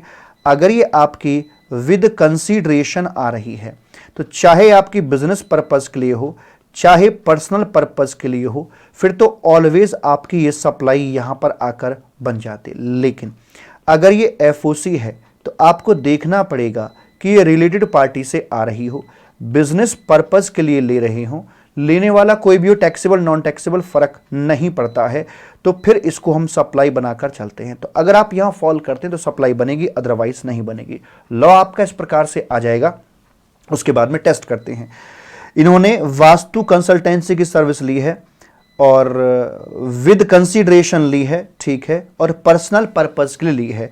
तो भाई भले ही पर्सनल पर्पस हो, दिक्कत नहीं है, विद कंसीडरेशन है तो ये सप्लाई तो बन जाएगी। हाँ, वो अलग बात है कि आगे चल के इसको एग्जेम्प्ट कर दिया जाएगा, लेकिन फर्स्ट ऑफ ऑल ये आपकी सप्लाई तो यहां पर आकर बन जाएगी। जितना क्वेश्चन पूछा गया उतने का मैं आंसर यहां पर कर देता हूं। उसके बाद में अगला क्वेश्चन आता है, उसमें बोलते हैं भला क्या?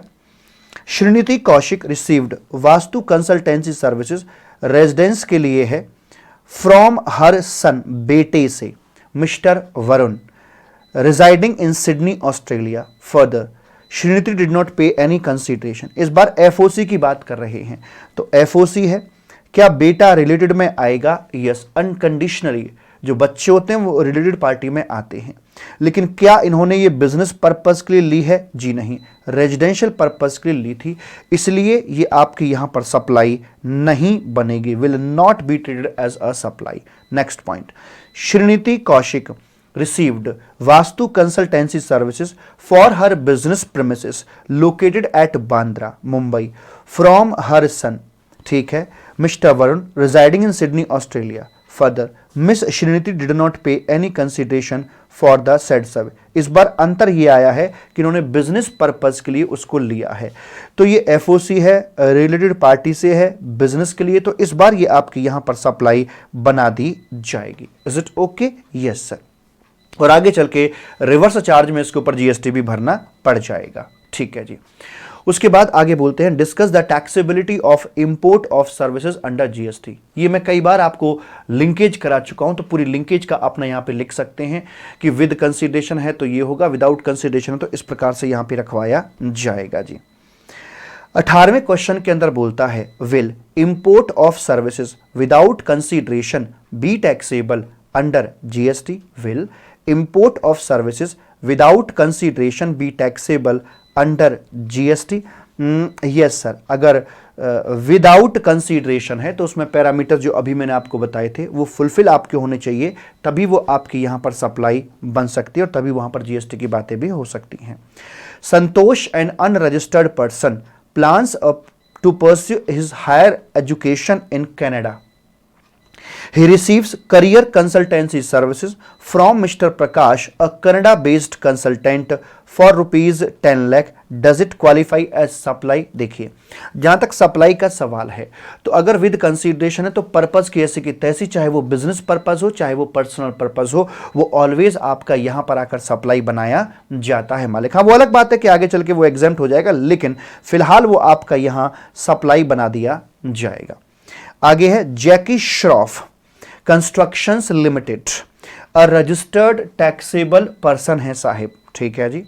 Receive architectural design supplied by a foreign architect to design a residential house to built in Kashmir for consideration, with consideration है, घर बनाने के लिए है। सप्लाई तो बन जाएगी लेकिन आगे चल के एग्जेम्प्ट करा दिया जाएगा।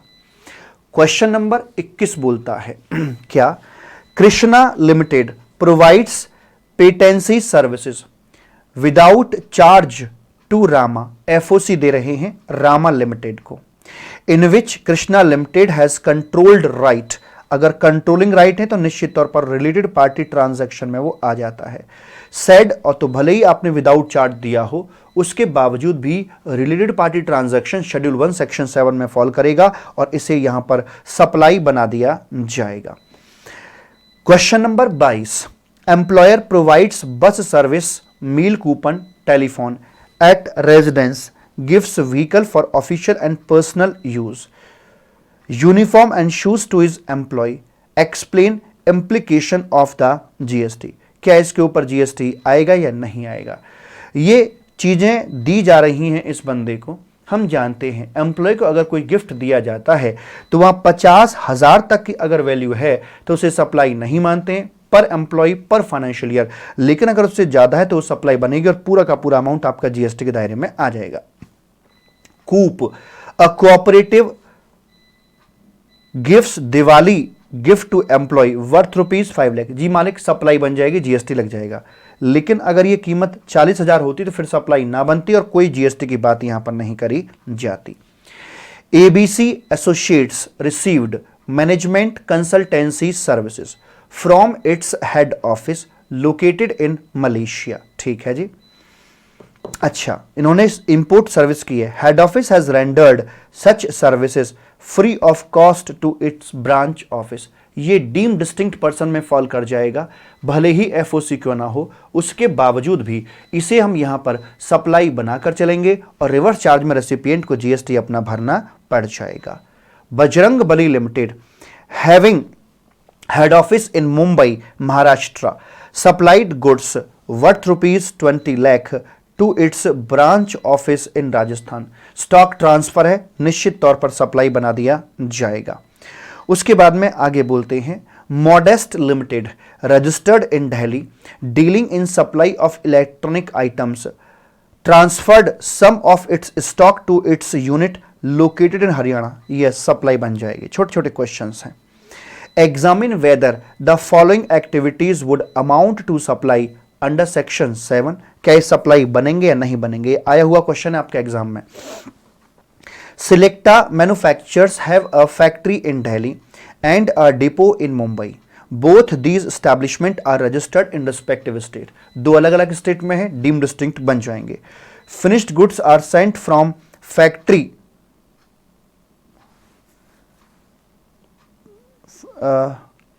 finished goods are sent from factory pin Delhi to Mumbai depot. Pin हटा दो। फैक्ट्री जो दिल्ली में है to Mumbai depot without consideration. Yes, it is a supply of goods, FOC है, शेड्यूल में फॉल करेगी, इंटर स्टेट है, आईजीएसटी आएगा, टैक्सेबल पर्सन जो होगा वो सप्लायर होगा, एग्जाम्पशन कोई है नहीं, वैल्यूएशन ओपन मार्केट वैल्यू पे करवा दिया जाएगा। सारी कहानी आप इसके ऊपर लिख सकते हो। लिखने के लिए आपके पास बहुत मसाला है, जब तुम्हारा लिखने का मन करे लिंकेज पैटर्न पे आ जाओ, जो भी है आप लिंकेज पैटर्न पे आ जाइए, बात कंप्लीट मालिक। Raman is an electronic commerce operator in Chennai. His brother, who is settled in Band, London, is a well-known lawyer. Raman has taken legal advice from him free of cost with regard to family dispute. Import of service है, personal purpose के लिए है, supply तो बन जाएगी। FOC लिए कैसे लिए? Free of cost, sorry, FOC है। एफओसी तो बिजनेस पर्पस के लिए होती है तो ही सप्लाई बनती है, अदरवाइज नहीं बनेगी, तो इसे यहां पर सप्लाई नहीं बनाया जाएगा। आगे है management consultancy services by mister Ramlal but not in the course. छोटे छोटे क्वेश्चंस हैं, इनके तो आप पीएचडी कर चुके हो भाई। परमानेंट ट्रांसफर पर based PQR and company A manufacturer of technical equipment donated such equipment to charitable school on account of renovation of the office. Permanent transfer कर दिया बिजनेस एसेट का, कंपनी आईटीसी ले चुकी थी तो निश्चित तौर पर इसे सप्लाई बना दिया जाएगा. A dealer of air conditions permanently transfer air conditions from his stock in trade for personal use. Supply of goods में फॉल कर जाएगा. एजेंसी एक्टिविटी, प्रिंसिपल एजेंट के बीच की बात कर रहे हैं, और यहां पर एजेंट जो आपका होता है जो शेड्यूल 1 में कवर किया जाता है वो आपका हवाई वाला एजेंट नहीं होता, बल्कि वो आपका एक रिस्पॉन्सिबल एजेंट की कैटेगरी में आता है मालिक. ABC shoe shines limited engaged easy busy limited as an agent to sell shoes on its behalf. Okay, for this purpose ABC Shoeshines Limited has supplied 500 shoes to the showroom of Easy Busy. या principal to agent है, निश्चित तौर पे भले ही FOC क्यों ना हो उसके बावजूद भी सप्लाई बनाया जाएगा. अब सप्लाई गुड्स की है, सप्लाई सर्विस की है, उसकी बात कर रहे हैं. A professional training institute gets its training material printed from a printing press. ठीक है, द कंटेंट ये सर्कुलर पर बेस्ड है आपका, जो बुक्स और टिश्यू पेपर वाला जो सर्कुलर था. The content of the material is provided by the training institute, जो रेसिपिएंट है उसने अपना मटेरियल दिया है. Who owns the usage right, copyright उसी के ऊपर है, of the same, while the physical input including paper etcetera सब जो प्रिंटर था उसने अपना इस्तेमाल किया है. ascertain whether supply of training material by printing press constitute supply of goods और supply of service. अगर ये बुक्स फॉर्म के अंदर आ रही है तो निश्चित तौर पर इसे हम सप्लाई ऑफ सर्विस के रूप में ही काउंट करके चलेंगे. पूरा सर्कुलर मैंने आपको डिटेल में करके समझा रखा है. ABC consultancy registered in Mumbai supplies a technical consultancy services to its client. It has been providing. अच्छा, एबीसी कंसल्टेंसी जो है आपकी इन मुंबई है, सप्लाई करती है आपकी ये टेक्निकल कंसल्टेंसी सर्विसेज को सप्लाई कर रही है. Okay, it has been providing technical services to X Y limited. ठीक है जी, यहां फुल स्टॉप लगा देता हूं. ठीक है, it has been providing technical services to X Y limited Mumbai. लिखते चलें थोड़ा सा. ये आ गई आपकी यहाँ पर एबीसी, और ये मुंबई महाराष्ट्र में है, और ये आपकी सर्विसेज यहाँ से दे रहे हैं. ठीक है,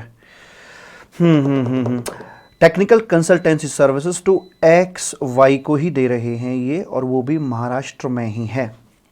since past 2 years consideration is settled by X Y limited assignment wise. ठीक है, X Y limited paid 45 lakh rupees to ABC consultancy services on 10th January 2000, जो भी आगे है, on ABC consultancy agreeing not to provide similar services similar technical services to any other non-competence not to do something in India or abroad for a period of 8 years. ABC consultancy is of the view that 45 lakh not chargeable to GST. गलत है ये. It's liable to GST because it is a service not to do something, और हम जानते हैं कि schedule 2 के मुताबिक जो not to do something चीज़ें होती हैं उन्हें सर्विस के अंदर ही हम क्लासीफाई करके चलते हैं. आगे बोलता है, you are examined to whether the view taken by ABC Limited is valid in law. Calculate GST liability on ABC consultancy if any. Technical services provided by ABC consultancy is otherwise chargeable to GST at the rate of 18%. It may be noted that XY Limited is not ready to pay any further amount to ABC limited in relation. ठीक है, कोई दिक्कत नहीं है भाई साहब. तो यहाँ पर आकर इस पर जीएसटी लगा दिया जाएगा. लिंकेज करके देखें तो ये आपकी यहाँ पर एक सर्विस के रूप में कंसिडर हो जाएगी, और उसके बाद ये सप्लाई भी आपकी बनती है क्योंकि यहाँ पर एबीसी टेस्ट आपका पूरा हो जाएगा. चूंकि ओरिजिन डेस्टिनेशन सेम स्टेट के अंदर है तो इसलिए इंट्रा स्टेट के नाम से जानकर चलेंगे। रिवर्स चार्ज यहाँ लगता नहीं है तो जो एबीसी है वही टैक्सेबल पर्सन बनेगी। इस पर कोई एग्जम्पशन किसी प्रकार की है नहीं तो finally 45 lakh liable to GST यहाँ पर हो जाएगा। और इसका 9% का सीजीएसटी, 9% का एसजीएसटी, टोटल जीएसटी लाइबिलिटी आपकी ये निकल के यहाँ पे आ जाएगी। Whether the following will be treated as supply of goods or supply of service. Works contract catering service है। सप्लाई ऑफ सॉफ्टवेयर डिपेंड करता है टेम्परेरी ट्रांसफर या परमानेंट ट्रांसफर। अगर मैं एज्यूम कर लूँ टेम्परेरी ट्रांसफर है तो सप्लाई ऑफ सर्विस में आ जाएगा। Goods supplied on hire purchase basis, ये सप्लाई ऑफ गुड्स में आएगा एज पर शेड्यूल नंबर 2। ठीक है, आगे हो एक क्वेश्चन और दिया गया है। State whether the following supply would be treated as supply of goods या सप्लाई ऑफ सर्विस, क्या माना जाएगा। Renting of immovable property service है जी। Goods forming part of business asset are transferred or disposed of by under direction of a person carrying on the business whether or not for consideration, यानी कि principal agent के बीच में जो supply की जा रही है वो आपकी भले ही एफओसी क्यों ना हो फिर भी ये सप्लाई में आएगी और गुड्स के रूप में यहाँ पे कंसिडर किया जाएगा। बिजनेस एसेट जो है यहाँ पर ये transfer of right in goods without, transfer of right कर दिया है, without transfer of title in goods, title नहीं गया तो सप्लाई ऑफ सर्विस में आएगा। Transfer of title in goods under an agreement with stipulated that property shall pass at future date, to be transferred हो जाएगी, सप्लाई ऑफ गुड्स में आएगा। Leasing और licence to occupy immovable property, ये आपका service में चला जाएगा। Sale of under construction property service में चला जाएगा। Transfer of right in goods as well as title in goods supply of goods में चला जाएगा। एनी ट्रीटमेंट यानी कि जॉब वर्क है वो आपका सप्लाई ऑफ सर्विस में चला जाएगा। टेम्परेरी ट्रांसफर है तो टेम्परेरी तो ऑब्वियस सी बात है ये सप्लाई ऑफ सर्विस में जाएगा। एग्रीइंग यानी नॉट टू डू समथिंग जो होता है नेगेटिव एक्टिविटीज सर्विस में चली जाएंगी। Supply of goods bye unincorporated association, जैसे क्लब के द्वारा मेंबर्स को जो गुड्स की सप्लाई की जाती है तो सप्लाई ऑफ गुड्स में फॉल कराते हैं। वर्क्स कॉन्ट्रैक्ट एक सर्विस के अंदर क्लासिफाई कराया जाता है। Question number 35, aspire limited entered into contract with Bata limited okay for execution of works contract for 50 lakh rupees excluding taxes for provide for following activities pertaining to construction of a complex, determine whether the following activities will fall under the ambit of works contract।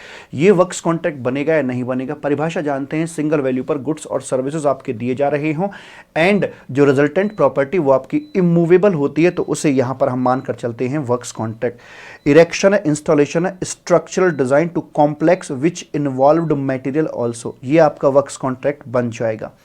Fabrication work, fabrication का मतलब manufacturing से लिया जाता है। Relating to structure of a complex, जहां पर material नहीं था, गुड्स नहीं है, तो ये आपका वर्क्स कॉन्ट्रैक्ट नहीं बनेगा। Assembly of a unit pertaining to movable property which involve material and goods, यहां प्रॉपर्टी फाइनली आपकी मूवेबल है, ये भी आपका वर्क्स कॉन्ट्रैक्ट नहीं बनेगा। Tiling and painting work of a entire building which involved material, निश्चित तौर पर जो काम खत्म होने के बाद जो दिखा वो आपकी इमूवेबल प्रॉपर्टी है, गुड्स और सर्विस दोनों साथ में है, ये आपका वर्क्स कॉन्ट्रैक्ट बन जाएगा। डिलीजेंस फोर्स, ये कंपोजिट सप्लाई पर बेस्ड है आपका। डिलीजेंस फोर्स अ professional training institute, training material, वही सेम क्वेश्चन है, रिपीट कर दिया है बुक वाला जो था अपना, कि जहां ओ मार्ट प्रेस का मैंने आपसे एग्जांपल लिया था। दुर्गा प्रिंटिंग हाउस अ प्रिंटिंग प्रेस है, बाइंडिंग फॉर्म में है, बुक फॉर्म में है, तो वहां पर ये कंपोजिट सप्लाई बनती है और उसमें आपका पेपर नहीं बल्कि प्रिंटिंग मांगता है क्या वो बोलो। प्रिंटिंग आपकी मुख्य एक्टिविटी यहां पर आ जाएगी, उसके अंदर से क्लासिफाई किया जाएगा, सर्विस में आ जाएगा। Whether actionable claims are liable to GST, actionable claim आपके गुड्स तो होते हैं लेकिन जीएसटी के दायरे में सिर्फ बैटिंग, गैम्बलिंग और लॉटरी आता है, बाकी फॉर्म आपकी सप्लाई नहीं बनाई जाती है एज पर schedule number 3। DLFP Limited and NBFC non-banking financial corporation transfer bad debts loan unsecured to Conjus Capital Advisor, does it qualify as supply? इन्होंने अपने अनसिक्योर्ड लोन, जो अनसिक्योर्ड डेट्स होता है वो एक्शनेबल क्लेम के अंदर आ जाता है, तो ये आपका गुड्स की कैटेगरी में तो आ जाएगा, लेकिन आगे चल के ये सप्लाई आपका नहीं बनता है, शेड्यूल 3 के माध्यम से इसे बाहर निकाल दिया जाता है और ये सप्लाई आपका फाइनली नहीं बनाया जाएगा। So no question of GST. Mixed और कंपोजिट सप्लाई पर बेस्ड क्वेश्चंस की हम यहां बात करने के लिए जा रहे हैं। क्या बोलता है साहब इसके अंदर? अग्रवाल करियर्स से GTA engaged in transportation of goods by road, एक ट्रांसपोर्टेशन एजेंसी है। एज पर general practice Agarwal carriers also provides intermediary and ancillary services like loading, unloading, packaging, etc., transhipment and temporary warehousing, ये एक्टिविटीज भी देकर चलती है। ये सारी की सारी एंसीलरी एक्टिविटीज हैं। मेन जो इसकी एक्टिविटी है वो है ट्रांसपोर्टेशन ऑफ गुड्स की, तो उसके अंदर ही हम इसे क्लासिफाई करके चलेंगे। पीएनटी टेस्ट यहां पर पूरा होता है, कंपोजिट सप्लाई बनेगी। अकॉर्डिंगली इसका जो क्लासिफिकेशन भी जाएगा वो सेक्शन 8 के मुताबिक ट्रांसपोर्टेशन ऑफ गुड्स के अंदर चला जाएगा। What do you mean by composite supply? PNT mix supply, जो अदर देन कंपोजिट सप्लाई, जहां पर कोई प्रिंसिपल एक्टिविटी ना दिखाई दे रही हो, उसे हम बोलकर चलते हैं मिक्स सप्लाई। और दोनों का जो क्लासिफिकेशन है सेक्शन 8 के मुताबिक आता है। अच्छा, यहां तक जितने भी आपके क्वेश्चन आंसर थे ना, शुरुआती फेज थे आपके, आसान क्वेश्चन आंसर थे आपके, और हमने कई बार इन चीज़ों को देख रखा है, तो काफ़ी आसानी से और सुविधाजनक तरीके से हम इनको कर पा रहे हैं। आगे भी ऐसे ही करेंगे, मेरा वादा है आपसे। बड़े बड़े क्वेश्चन आएंगे, सबसे बड़े क्वेश्चन जो आते हैं वो आपके आईटीसी चैप्टर और वैल्यूएशन चैप्टर मिलेंगे धुरंधर, सैकड़ों क्वेश्चन मिलेंगे, सैकड़ों, और तोते उड़ा देते हैं वो, पर मैं आपके तोते उड़ने नहीं दूंगा, ये मेरा वादा है आपसे। What do you mean by composite, ये तो हो गया जी। सेक्शन 8 के मुताबिक इनर सर्कल कंपोजिट सप्लाई है तो प्रिंसिपल सप्लाई में, और अगर आपकी मिक्स्ड सप्लाई है तो आउटर सर्कल यानी कि अक्कड़ बक्कड़ बम्बे बोल के अंदर क्लासिफाई कर दिया जाएगा। एग्जाम में मत लिखना अक्कड़ बक्कड़ बम्बे बोल। Determine whether the following supplies amount to composite supply or not. A hotel providing 4 days 3 night package where in a facility of breakfast and dinner भी है, ये आपकी कंपोजिट सप्लाई है, पीएनटी टेस्ट को पूरा करती है। और जो अकोमोडेशन की सर्विस है वो प्रिंसिपल है, अकॉर्डिंगली उसमें क्लासिफाई करा दिया जाएगा। Toothpaste company has offered the scheme free tooth brush along with the toothpaste, तो ये आपकी कैसी सप्लाई? टूथपेस्ट एक independent product that can be supplied independently, इसलिए ये आपके कंपोजिट सप्लाई में नहीं बल्कि मिक्स सप्लाई के अंदर आएगा। और टूथपेस्ट और ब्रश, इन दोनों में जिसका भी रेट ज़्यादा होगा उसके अंदर इसे क्लासिफाई किया जाएगा। अब package consisting of canned food, ये कई बार हो चुका है, ये भी आपका मिक्स सप्लाई के अंदर काउंट किया जाता है। ठीक है जी। महाजन, कितने क्वेश्चन हैं? 42 43, अच्छा 2 क्वेश्चन बचे हैं। 42वां, Mahajan limited a manufacturer of gift items and other related products supplied a family package consisting of toys 18%, beauty cream 28%, baby care product 28%, Cosco balls mixed supply है, हाईएस्ट रेट ढूंढ लीजिए इसके अंदर आपका कौन सा निकल के आ रहा है, 28% है सर। लेकिन 28% तो 2 का आ रहा है, कोई बात नहीं, आपकी मर्जी। अब यहाँ पर आकर आप जौन से के अंदर क्लासीफाई करना चाहो आप उसे कर सकते हो, लेकिन फाइनली रेट ऑफ जीएसटी आपका 28% ही लगाया जाएगा।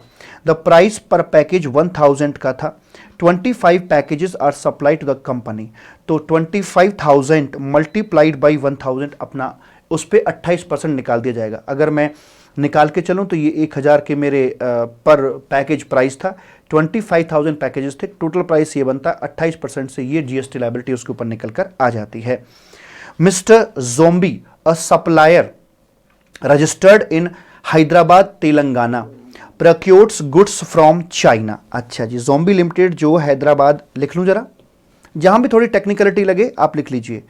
एक जोम्बी हैं और ये हैदराबाद में हैं। अच्छा जी, प्रोक्योर्स गुड्स फ्रॉम चाइना। अच्छा जी, इन्होंने चाइना से गुड्स प्रोक्योर किया है और क्या करते हैं आगे, and directly supply the same to customer in US. China से माल लिया और डायरेक्टली सप्लाई कर दिया यूएसए को, तो यहां पर ये गुड्स इंडिया के अंदर नहीं आया है, एंटिटी टू एंटिटी में चला जाएगा। अकॉर्डिंगली यहां पर ये घटना आपकी सप्लाई नहीं बन पाएगी। और क्वेश्चन क्या पूछता है, examine whether the side activity supply of goods में फॉल करेगी या नहीं करेगी। The answer is no. If yes determine the place of supply. और अगर मैं कहता हूं भाई सप्लाई ही नहीं है, ये आपकी सप्लाई ही जब नहीं बनेगी तो ऑब्वियस सी बात है यार, फिर प्लेस ऑफ सप्लाई का क्वेश्चन ही आपके सामने नहीं आता है। शेड्यूल 3 जो बोलता है shall neither supply of goods nor supply of service. One of such activities or transaction is supply of goods from so and so non-taxable territory without entering into India. तो ये आपकी सप्लाई यहाँ पर नहीं बनाई जाएगी. अकॉर्डिंगली आगे question ही नहीं आएगा कि प्लेस ऑफ सप्लाई बताइए या नहीं बताइएगा. तो इस प्रकार से ये आपके आसानी से, बहुत ही बेहद आसानी के साथ आपने क्वेश्चन आंसर पूरे कर लिए. कस्टम के भी एक एक क्वेश्चन, चाहे आसान हो चाहे कठिन हो, मैंने सारे क्वेश्चन एक तरफ से करवाए हैं. इस बार मैं 100%, नॉट 99, 100% क्वेश्चन आंसर आपको करवा रहा हूं, चाहे आसान हो चाहे कठिन हो. ठीक है, तो आज के लिए इतना ही. Thank you so much, wish you all the very best. Question answer के वीडियो आपको जरूर करके चलने हैं मालिक. ठीक है जी, तो बाकी मुलाकात अपने आगे हम करके चलेंगे. Thank you so much. Bye, tata, love you. और नहा जरूर लीजिएगा. ओके सर जी, बाय बाय.